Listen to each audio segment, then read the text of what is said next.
Marina Del Poyeto, nuestra columnista estrella, nuestra economista increíble, que está en línea de teléfono. ¿Qué haces, Dalpo? ¿Qué tal? ¿Cómo les va? Buen día. Bueno, déjame pasar la mañana más o menos tranquilo. Bueno, Pido, entonces cambio el cassette. Cortamos, no, sino...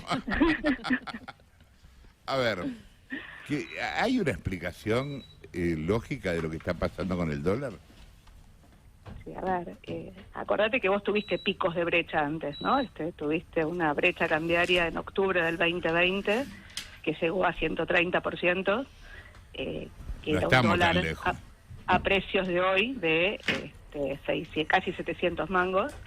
Tuviste una brecha de 130% en enero del 2022, cuando estuvimos coqueteando con el default con el fondo, era un dólar de 550 mangos.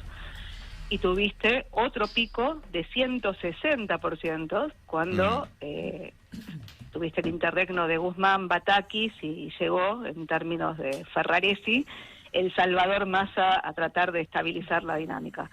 En ese momento el dólar también valía a precios de hoy 550 mangos. Bueno, ¿qué es lo que te está pasando hoy por hoy? Yo creo que lo que te gatilló la dinámica de corto plazo fueron tres cosas. Una, el dato de inflación de marzo, que fue más alto que el mercado esperaba, el 7,7%, estuvo arriba de las proyecciones de las consultoras, incluida la nuestra. Y eso coordinó, si querés, vos dijiste resquebrajamiento de los acuerdos de precios. Bueno, se empiezan a resquebrajar porque los acuerdos vienen bien por detrás de ese número. Un mes aguantan, 2 meses aguantan, 3 meses, y cuando empezás a hacer varios meses acumulados es mucha la diferencia, y Massa no tiene dólares suficientes para cumplir los acuerdos de acceso al mercado cambiario. Lo segundo que pasó es que Massa volvió de Washington con las manos vacías. Acordate que tuviste, si querés, un sinnúmero de operaciones de prensa donde te decían que iba a traer dólares, y la verdad que volvió sin nada.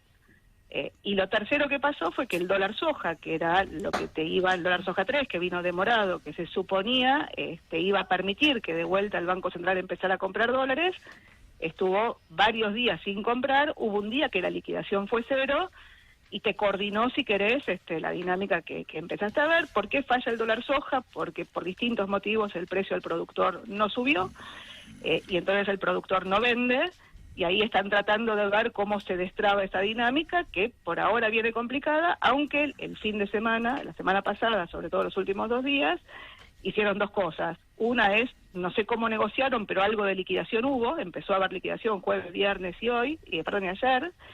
Y lo segundo que pasó es cerraron más el grifo, te avisaron que las importaciones de servicios se te achican y se pagan más largo, y te pusieron un régimen informativo para el resto de las importaciones, con lo cual durante 2 días el Banco Central no vendió. Hoy empieza a vender de vuelta y probablemente veamos de nuevo una caída, ¿no?, una compra negativa, ¿no?, venta de dólares. Eso, sumale a todo el ruido, si querés, de la política, de un lado, donde tuviste, si querés, comentario, digamos, que viene del lado de Massa, digamos, la propuesta de Aracre, que a Alberto Fernández le gustó y que la filtró, pero mi sensación es que lo que estás viendo es, de nuevo, es la escasez de dólares exacerbada, y una dinámica que no te alcanza para sostener los acuerdos de precios, y una dinámica que, de nuevo, esta carrera de postas que nosotros mencionábamos íbamos a tener, ¿no?, digo, de acá a diciembre. La primera posta, que era el 24 de junio, cuando se cierran las listas, y es la que Massa necesita seguir sosteniendo el status quo para poder, digamos, erigirse candidato. Bueno, empieza a haber ruidos, y entre los ruidos que tuviste empezaron de nuevo, digamos, rumores de evaluación del tipo de cambio oficial, y mientras tanto el dólar es un bien que cuando el precio sube, la demanda sube. Ahora, ¿viste, Dalpo, digamos, esa corrida? Sí. Si yo entiendo un poco lo que está pasando, realmente me cuesta entender economía en general, vos lo sabés. No, en serio. Menos mal. No, de veras. Por lo que yo sé, desde el punto de vista político, no hay ninguna posibilidad que Massa reciba guita fresca del fondo. No un asiento contable, guita cash, viva. A ver, yo también creo que eso no va a pasar, porque, de nuevo, como el calendario electoral es tan corto, ya empiezan a impactar los que pueden venir, ¿no? Y entonces que financien la transición actual para seguir vendiendo dólares baratos, la verdad que si querés genera un poco de estupor, pero al mismo tiempo la verdad que una devaluación sin programa hoy es un despelote, o sea, es como que el fondo está entre la espada y la pared, o sea, el fondo lo acusan de haberle dado un crédito laxo a Macri, no un crédito, digamos, desembolsos frescos a Macri, y de haberle dado un programa laxo a este gobierno. O sea, tiene acusaciones cruzadas de los dos lados, el fondo lo único que quiere es llegar del otro lado, sin ser el culpable de una crisis argentina. Si la Argentina explota, creo que es problema de la Argentina, pero no quiere ser culpable del fondo. Ese juego ha estado, me decís, fondos frescos no va a haber, pero digo, Argentina tiene que pagar todos los meses, tiene que pagar 700 palos la semana que viene, el mes que viene tiene que pagar 2.600 palos, después tiene que volver a pagar 2.600 palos. Pero aunque le den, y el fondo se desembolsa. Aunque le den esa guita se la dan para agarpar. Claro, pero te la pueden dar un poco antes, o te pueden postergar, como te pasó en el último pago de junio, que el pago se tenía que hacer en junio y se terminó haciendo en julio después de que te desembolsaron. O sea, podría haber algún cambio en el calendario de pagos en función de los desembolsos. ¿Y eso por qué que te es importante? descomprima un poco. A ver, de nuevo, digo, te faltan dólares, o sea, cualquier visualización de algo verde, ¿viste? Te genera como un oasis, pero no te salva, o sea, la verdad que la dinámica está complejizada, sobre todo por la propia dinámica política, o sea, lo que estás viendo es un gobierno que se tiró, digamos, al río para llegar del otro lado, suponiendo que llegaba, ¿viste? Y vino la sequía, y bueno, la sequía le generó un oleaje, digamos, que hace que le resulte difícil llegar. O sea, la sequía realmente complicó el juego, y lo peor es que no es que tenés una sequía vos, sino que tenés una sequía vos y Brasil tiene una super cosecha, con lo cual el precio de la soja, que cayó un poco en Chicago, en Brasil cae, o sea, Brasil, la soja brasilera se vende con una quita respecto al precio de Chicago, con lo cual te está bajando en los hechos el precio de Argentina, por eso el precio del productor no termina de reaccionar, aun cuando le estás dando un dólar más caro. O sea, la verdad que no le salió, o sea, le tocó bailar con la fea, si querés, pero, dicho eso, te consumiste en los últimos 2 años casi 40 y pico de mil palos que te llovieron del cielo, 15.000 palos más en 2021 respecto a 2020, y otros 20 y pico de mil palos más en 2022 respecto a 2021. Esos dólares no están en la reserva del Banco Central, se los llevó, si querés, el sector privado en este esquema de brecha cambiaria tan alta y subsidio cruzado del exportador al importador. O sea, la verdad que te consumiste todo, bueno, este es el cuento, digamos, de la cigarra y la hormiga, ¿viste? O sea... Me contaban que el otro día vos estabas en EcoGo y mandaste a comprar a un cadete a la farmacia varios antiácidos porque te enteraste de declaraciones de Milei en este programa. Y yo quería que las comentáramos, suponiendo que te haya hecho ya efecto el remedio. El antiácido. Sí. Dale, vamos, sí. A ver, un poco me pasó eso. Dijo Milei, cuando venga la hiper me van a venir a buscar de rodillas. Sí, a ver, ponerlo en contexto. Ahí Jessica le pregunta a Milei, ¿qué pasa si el Congreso no te aprueba, no? Si no te aprueba la dolarización.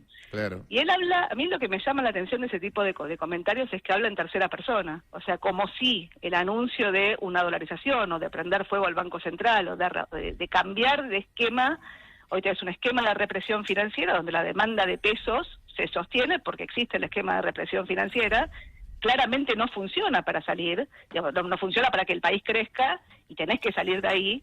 Ahora, la forma de salir de un esquema de represión financiera no es anunciando, viste, un programa maravilloso sin costos, como los que anuncia de alguna forma él con la dolarización. Entonces es un programa de estabilización. Entonces, cuando vos le ves, él hace los comentarios que hace, yo digo, hay un mensaje que tiene, digamos, como dos receptores del mensaje. Por un lado, el que no entiende lo que está diciendo y dice, mirá qué bien cómo sabe.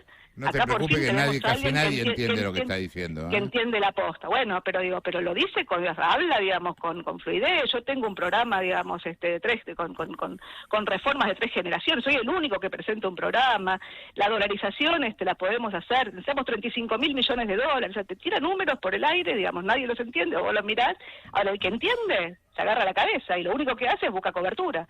Si las chances de Milei de colarse en un balotaje escalan, la dinámica financiera es la que él propone. Entonces digo, la hiper no es en tercera persona, ¿viste? Es en primera persona. No digo en términos de... hay comentarios, digamos, que terminan alentando propias dinámicas. Digo, hoy el esquema de represión financiera te sostiene la demanda de pesos cada vez menos, en la medida que por un lado no tenés dólares, pero por otro lado está yendo, ¿no?, en una transición donde yo decía cooperación no había con la oposición, ahora ya no es cooperación con la oposición dentro del sistema, es cooperación con la oposición de alguien que te propone soluciones mágicas, y las soluciones mágicas, a mi juicio, tienen más costos inmediatos por las reacciones de cobertura que coordina, y adelante si se llegaran a implementar, digo. ¿Qué es lo que pasa si se dolariza con la pobreza, por ejemplo?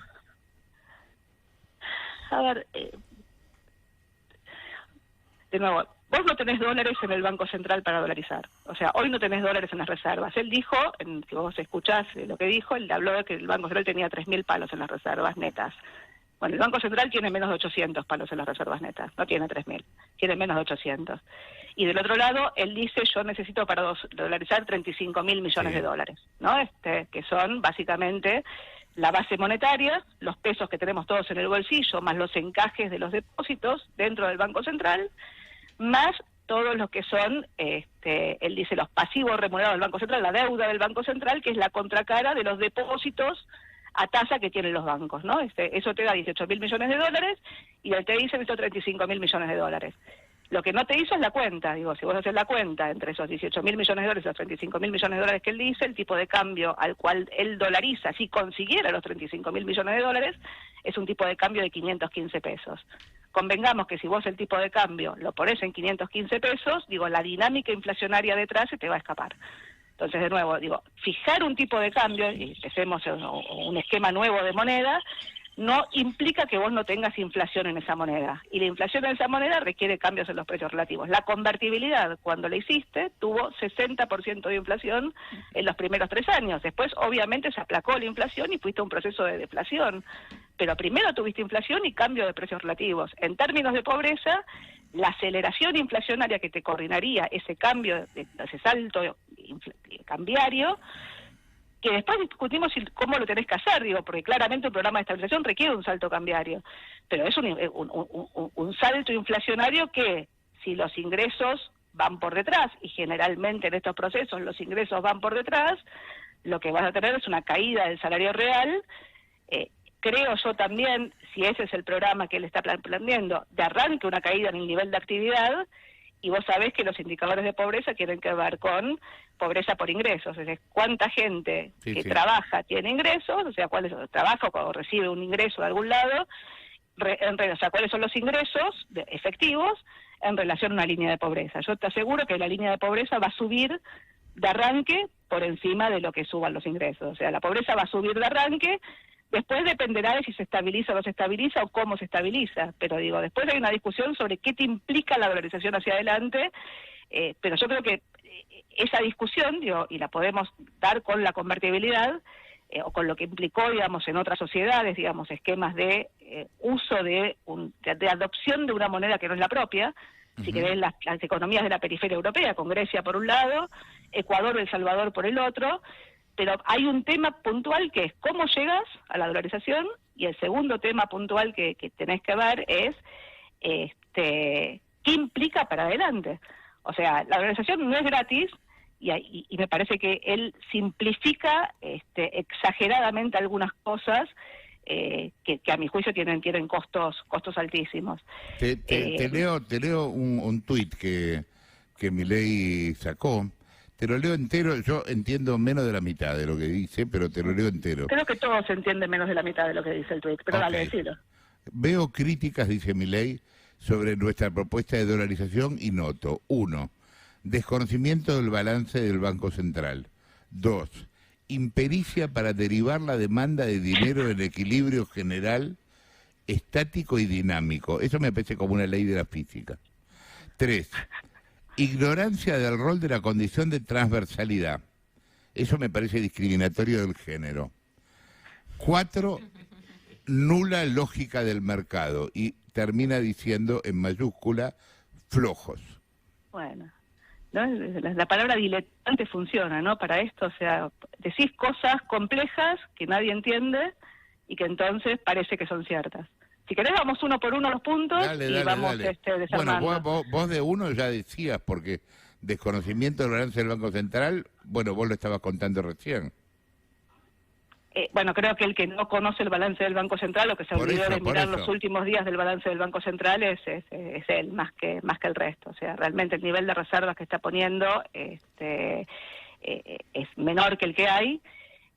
Suponer que consigue esos 35.000 millones de dólares, pero si vos cuando mirás el número que él te dijo 35.000 millones de dólares necesito para canjear la base monetaria y los pasivos remunerados. Ahí le preguntaron, bueno, ¿y quién te los presta? Dice, bueno, ¿por qué no voy a conseguir crédito yo, no? Y vos decía, porque no hay crédito. Pero sí hay crédito, si este gobierno se endeuda. Y ahí él le dijo, no, pero no se endeuda en dólares. La deuda de dólares está subiendo, la deuda de dólares no está subiendo, no hay crédito en dólares. Argentina no consigue crédito en dólares. ¿No? Digo, él entonces lo que te dice es, bueno, pero vos sabés que el Banco Central tiene pasivos, ¿no? Que es los pesos que emite, si querés, más los pasivos remunerados, que son los que retira de la economía con deuda después de que emitió para financiar el déficit fiscal. Hola. ¿Se cortó? Ay, se nos cortó.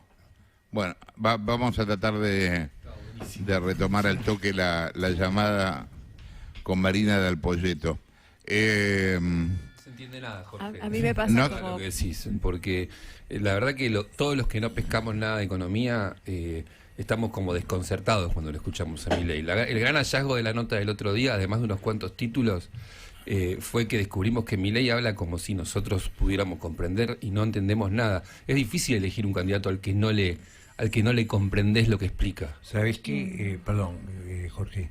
Sí. Ayer justamente estaba hablando con Del Polleto de esto.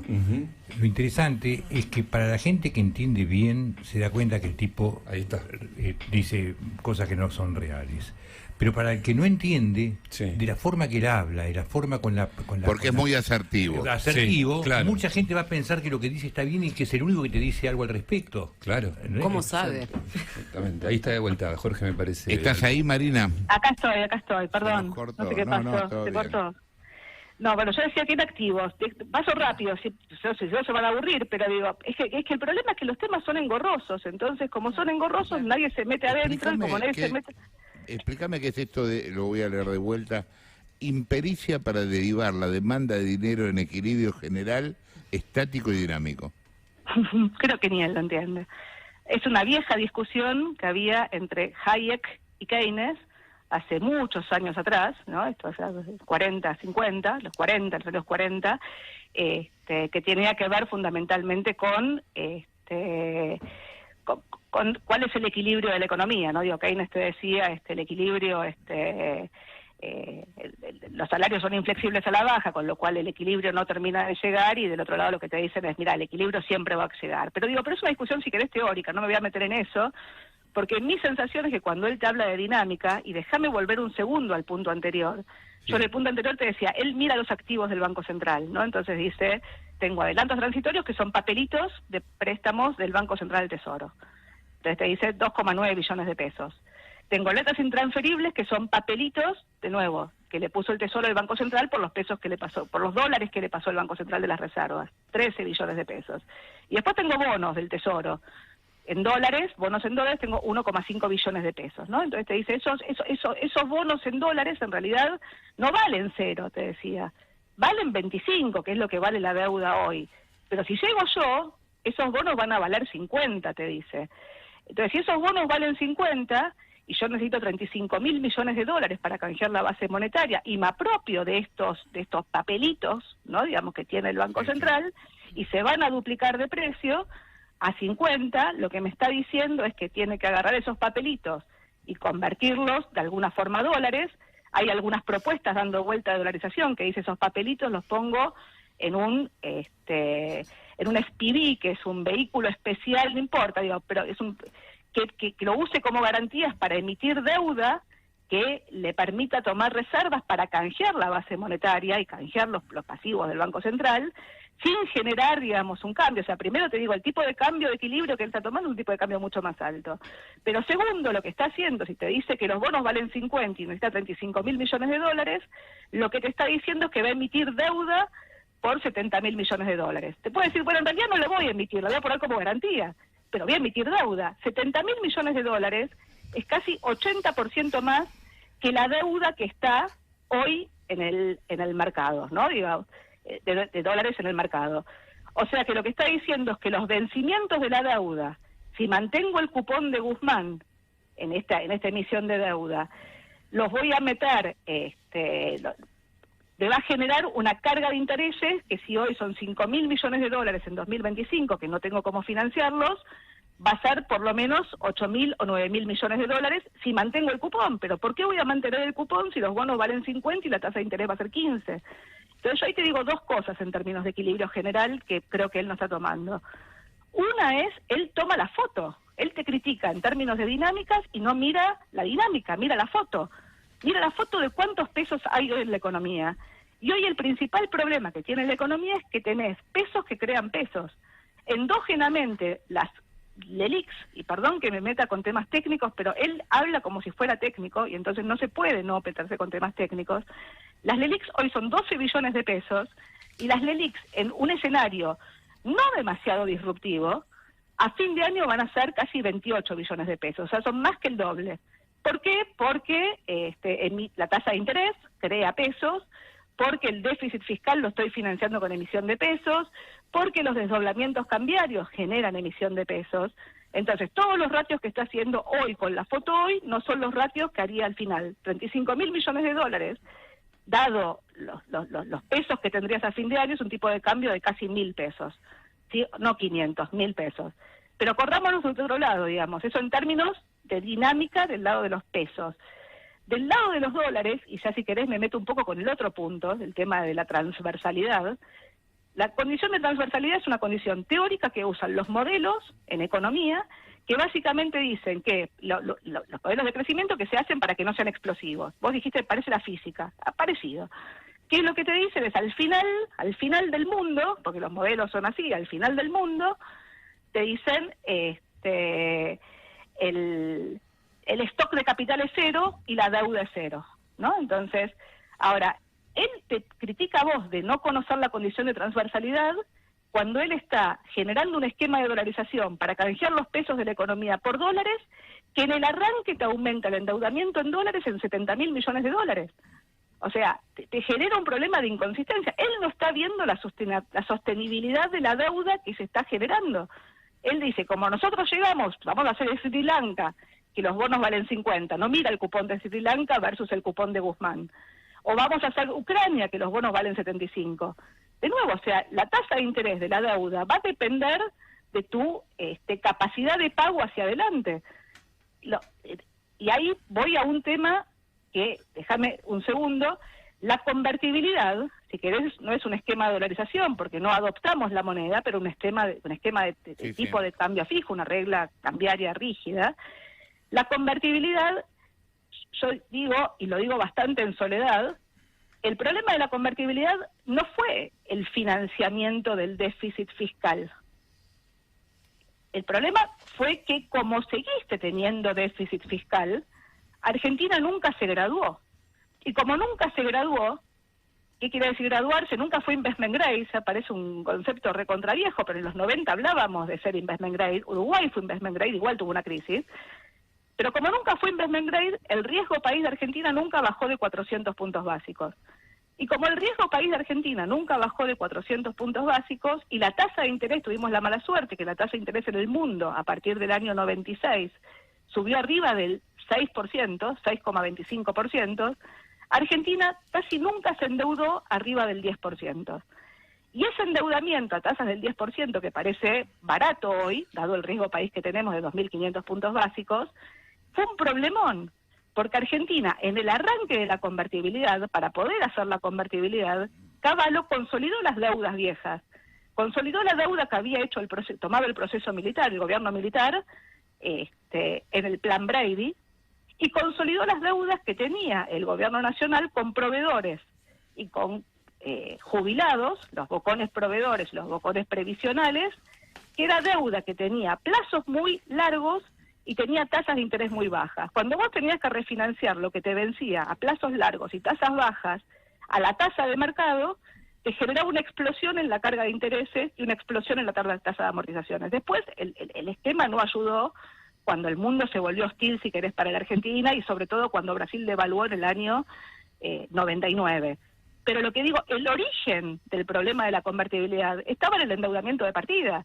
Y acá quiere decir un esquema de tipo de cambio fijo, directamente de adopción de una moneda que no es la tuya, aumentando el nivel de endeudamiento de partida en forma no consistente, con un problema de refinanciamiento de esa deuda más temprano que tarde. O sea, realmente es peligrosísimo por los dos motivos. Primero, porque el esquema no va a funcionar, pero fundamentalmente porque solamente avisar que ese esquema es posible te acelera la dinámica de corto plazo. O sea, los experimentos en Argentina ya fallaron. El péndulo de un esquema al otro termina volviendo con más fuerza para el otro lado. Digo, no vaya a ser que Milei te termine volviendo a traer a Cristina. Y esa es la sensación que uno tiene en términos de la discusión que estamos viendo. O sea, no es peligroso lo que estamos viendo. Y si querés, vamos al último punto de la nula lógica de mercado. Cuando él te dice nula lógica de mercado y te habla de la condición de transversalidad en términos de la deuda, el endeudamiento del país, ¿no? Digamos, cuando te dice, la condición de transversalidad, la deuda debería ser cero, pero él arranca aumentando la deuda. La verdad es que los países normales, la deuda, la sostenibilidad de la deuda no es que la deuda sea cero. La sostenibilidad de la deuda tiene que ver con equilibrio fiscal, o sea, si vos no tenés que financiar los déficits, la tasa de crecimiento de la economía sea igual a la tasa de interés de la deuda. Eso hace que la relación deuda al producto, al tamaño de las economías, se mantenga estable. Esa es la ecuación de sostenibilidad que mira el mercado. No que la deuda sea cero, que además no la cumple porque aumenta el endeudamiento de partida. Ahora, si vos vas a un esquema de tipo de cambio rígido, tu problema es que tu tasa de crecimiento tendencial de la Argentina va a ser baja, y a mí no me queda claro que tu tasa de interés baje lo suficiente como para que sea igual a la tasa de crecimiento. Digo, él te dice, si los bonos suben de 25 a 50, la tasa de interés baja a 15, bueno, convengamos que la Argentina en dólares no crece 15. O sea, va a tener un problema de sostenibilidad de la deuda en términos de corto plazo. Entonces, digo, hay una discusión sobre lo inmediato. ¿Qué implica que este tipo de programas sean posibles? Hay una discusión en términos de los costos del programa y después hay una discusión en términos de qué es lo que necesitas detrás, porque él lo que te dice es, bueno, el plan motosierra. O sea, claramente, digamos, cualquier esquema de tipo de cambio rígido requiere, te diría dos cosas, o sea, requiere consistencia fiscal, obviamente requerís la consistencia fiscal, requiere el cambio en los precios relativos, eso implica devaluar, implica subir tarifas. O sea, ahora, todo eso, digo, no lo vas a hacer con un régimen monetario, no es el régimen monetario lo que te obliga al resto, es el resto lo que te permite un régimen monetario. Entonces, podés adoptar un régimen monetario que no te obliga a tirar la llave al río, no es que la casta quiere seguir financiando, o sea, a mí creo que el equilibrio fiscal es condición necesaria. Ahora, esto es otra cosa, y cuando él habla, si querés lo último, digo, plan motosierra, él te dice, vamos a bajar 12 puntos el gasto a PIB, ¿no? Entonces te dice, vamos a bajar 4 puntos, dice, vamos a bajar 4 puntos la obra pública. Bueno, la obra pública de la nación no son 4 puntos. No, dijo, vamos a cancelar la obra pública. Bueno, vamos a cancelar la obra pública, pero lo que digo, primero, para bajar 4 puntos la obra pública, primero la tenés que subir. Segundo, dice, vamos a cancelar las transferencias a provincias. Bueno, parte de las transferencias a provincias son para obra pública, con lo cual me estás bajando 2 veces el mismo gasto. Suponiendo que la Argentina puede, digamos, no tener, o sea, no va a tapar los baches. ¿Quién va a tapar los baches? La obra. Y lo tercero que te dice es, vamos a eliminar los subsidios. Bueno, digo, convengamos que para eliminar los subsidios tenés que generar un cambio en los precios relativos. O sea, en el fondo vos tenés que cambiar los precios relativos, en el fondo vos necesitas consistencia fiscal, en el fondo vos necesitas corregir el déficit cuasi fiscal, vos necesitas un programa monetario, vos vas a necesitar negociar con el acuerdo con el fondo. Ahora, no hay soluciones mágicas, la solución mágica no existe. Y mi sensación es que, de nuevo, digo, tenés un doble discurso, tenés un discurso, digamos, que alerta al mercado, que sabe que esto no funciona, Y del otro lado, digamos, maravilla a la gente, a la cual hoy la promesa, con Menem la promesa era el salariazo. Hoy la promesa de Milei es que la gente vaya a ganar los salarios en dólares de Ecuador. O sea, fíjate dónde caímos. Jessica. Sí, ¿qué tal, Dalpo? ¿Cómo estás? ¿Cómo estás, Jessy? Bien, yo hay algo que no entiendo, que para mí es irracional, que es lo que vos planteás como la reacción de los mercados o de los que toman decisiones, la cobertura que hacen en relación a Milei. Cuando Milei propone la dolarización, ya se sabe, y creo que este es un gran logro de Milei, seguir con este debate, que no tiene los votos para hacerlo. O sea, matemáticamente es imposible que él avance con este proyecto. Ningún otro candidato está planteando hacer exactamente lo mismo. Es como si Cristina hoy dijera, bueno, voy a ampliar los miembros de la Corte y voy a designar al Pato Donald. No tiene los votos, señora, siguiente tema, digamos. Y acá lo que uno ve es que toda la política se enganchó en esta discusión, pero lo que me llama la atención a mí, por eso te quiero consultar, es por qué reaccionan así los mercados que se supone que están informados, que son parte del círculo rojo, y que esta información que estamos dando y que el propio Milei reconoce, él dice, bueno, si no tengo los votos paso un ajuste bestial y va con ese tema, porque genera tantos efectos hoy, eso que es imposible. Sí, a ver, Jessy, imposible es nada, ¿viste? Diría, nada es imposible, ¿no? Pero no es probable, no es vos sabés que no es el escenario probable. La convertibilidad tampoco era probable. Coincido en que tenés un problema claramente político, o sea, y que el problema de la Argentina es político, el problema de la Argentina es la falta de consenso para hacer lo que hay que hacer. O sea, Argentina tiene que cambiar la forma en la cual funciona, eso implica cambios en el régimen laboral, en el régimen previsional, implica cambios en el régimen tributario, o sea, implica reformas estructurales que a su vez requieren un programa de estabilización, requiere las dos cosas, requiere la estabilización y requiere las reformas estructurales. Ahora, yo lo que te digo es, cuando las dinámicas se aceleran, las demandas por soluciones inmediatas también se aceleran. Y las soluciones inmediatas, digamos, que se aceleran y consiguen consensos, si querés, Menem en el 89 consiguió un acuerdo político con Alfonsín para lo que fue la ley de emergencia económica y la ley de reforma del Estado.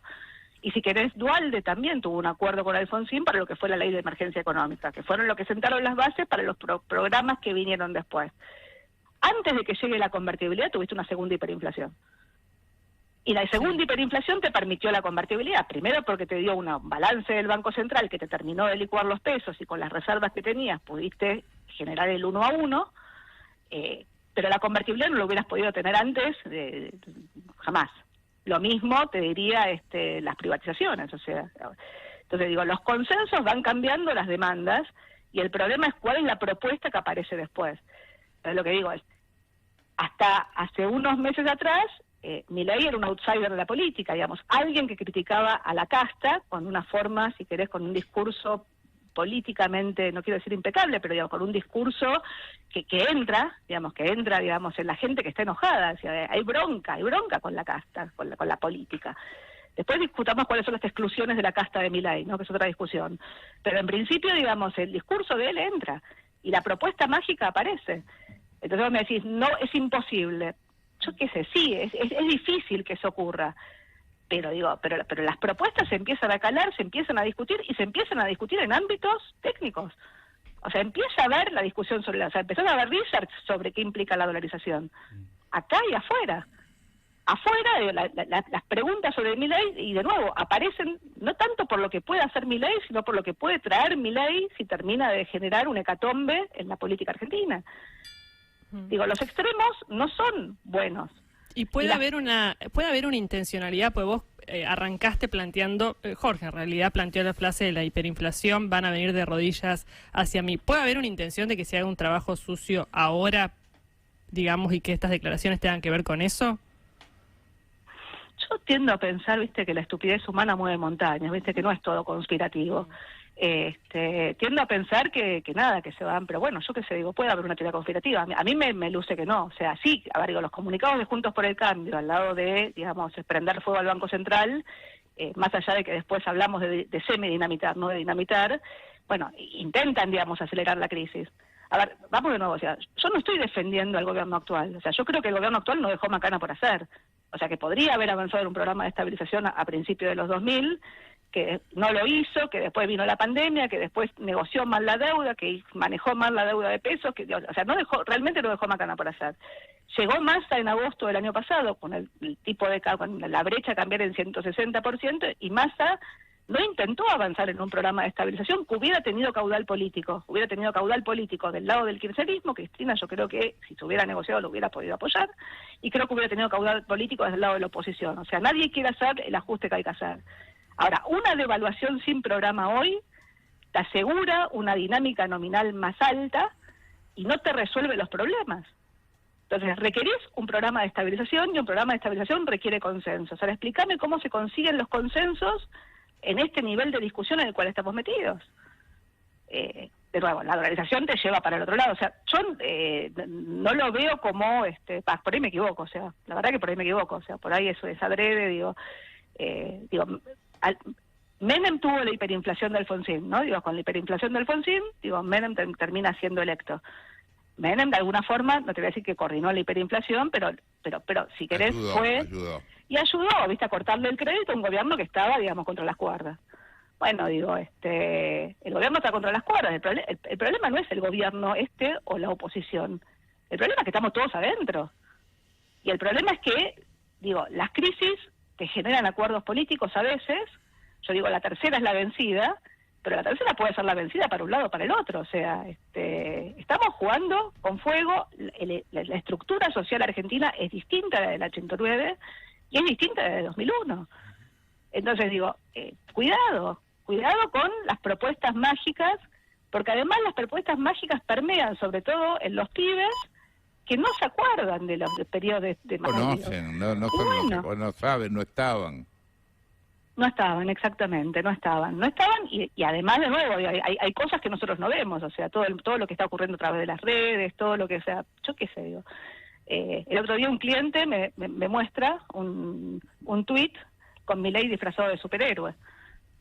Bueno, un Instagram. Marina, el otro día 2 chicos de 15 años me dicen, uy, ¿estuvo Milei en tu casa? Me hubieras dicho, yo iba a sacarme una foto. Bueno, por eso. 15 años. Por eso, o sea, yo por ahí lo mío es muy engorroso, por ahí lo que estoy explicando, se entiende, pero también se entendía a medias lo de él. O sea, lo que digo es cuidado con explicar que las soluciones fáciles existen. Las soluciones fáciles no existen, requieren acuerdos políticos. ¿Cómo se gestan los acuerdos políticos? No tengo la menor idea. Pero por acá seguro que no es. Por eso me enojé un poquito el otro día y mandé a comprar antiácido. Un beso grande, Marina. Un beso grande.